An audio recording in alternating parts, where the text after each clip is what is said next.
Be ready, guys. 5 seconds. Start.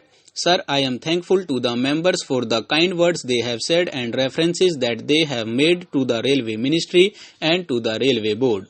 It will not be possible for me to reply to all the points that have been raised here, but I will take the broader questions and try to meet them. The budget has been appreciated that financially it is a sound budget. It has been suggested from certain quarters that the surpluses could be increased if more economy is effected in certain items of expenditure. I have been trying, and the Railway Board too, to see whether we could further economize in the various sectors of the running of the railways, and we will continue to do that. It has been appreciated by the whole House that the importance of the transport capacity of the country cannot be overemphasized. I am fully aware that what I have proposed in the budget, that is the enhancement of the capacity for the transport of goods traffic, in addition to what has been provided in the second 5-year plan, will not be enough to meet the requirements of the country. It is not that we are not aware of that, but we have at the present moment to try to increase the capacity only according to the resources that may be available to us. And when I speak of the resources, I do not mean only monetary resources, but I mean also the material resources. As I have said, I am not going into details. Of course, it is a very relevant point that has been raised by Dr. Kunzru, but I am not going into all those details. All that I say is that even this enhanced capacity will not be sufficient, and the railways will not be in a position to meet all the requirements of the country in the matter of transportation of goods traffic. And I was saying that when we were thinking of resources, we had to keep in view not only the monetary resources but the material resources also. We have never made it a secret that we are in a very tight corner as regards steel, cement and timber. My honorable friend Dr. Kunzru asked what we were going to do about that, and some honorable members asked whether we cannot think of alternative materials.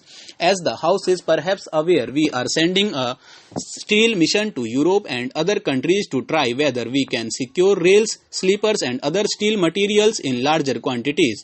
We are also trying to use more and more wooden sleepers in place of steel sleepers. But there is shortage of wooden sleepers also. Then we are thinking of using concrete sleepers in some of our yards. So we are always trying to replace the materials that are in short supply by the materials which may be in somewhat easier position.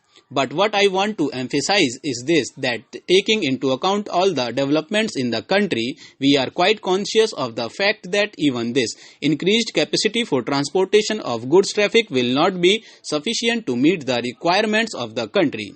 Of course, we are concentrating on the important basic materials like coal, iron and steel, cement and food grains, but I am afraid that we will not be in a position to create capacity which will be sufficient for the general merchandise.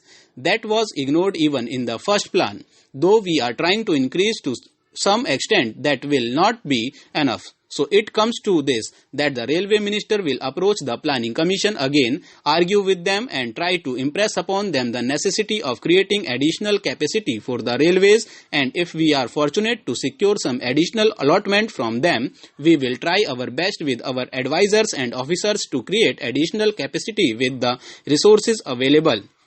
In this connection, it will not be out of place to make a mention about the various demands that have been made in this House for opening new railway lines in various parts of the country. Sir, I have got briefs about each one of these demands, but I will not take the time of the House in giving reasons why one of them may be taken up during the course of the second 5-year plan and why the other may not be taken up. I will only say that demands have been made practically from every state: Andhra, Karnataka, Odisha, Madhya Pradesh, Bihar, Kerala, Assam, and I do appreciate that there is necessity of new railway lines practically in every state. There are areas which are far away from the existing railway lines, and if we open up that area, even if nothing is done in that area, if only a railway line is provided, that itself adds to the progress of that area. But we are not in a position to do that.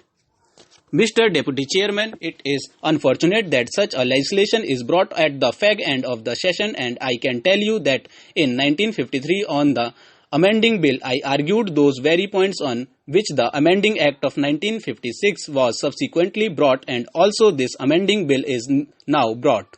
At least, sir, the ministers don't want to change anything in this house because it is coming at the end of the session. And on that account, further amending bills are later coming forward. It is because they are not understanding our viewpoint. Now, sir, the intention of government was quite clear in 1953 in the matter of transfers and closures and all that. But we asked them to clarify it, and they did not clarify it. They clarified it in 1956 about transfers. Our main aim or our main intention is that no workman should suffer for want of work, but if he is given another job, if we give him other work on the some conditions by transfer of service, he would not suffer for want of work. That point was rejected in 1953 and the amending bill was brought in 1956. Now, sir, about closures. Closures are of two types. If there be accumulation of stocks or financial difficulties, the concerns will reopen.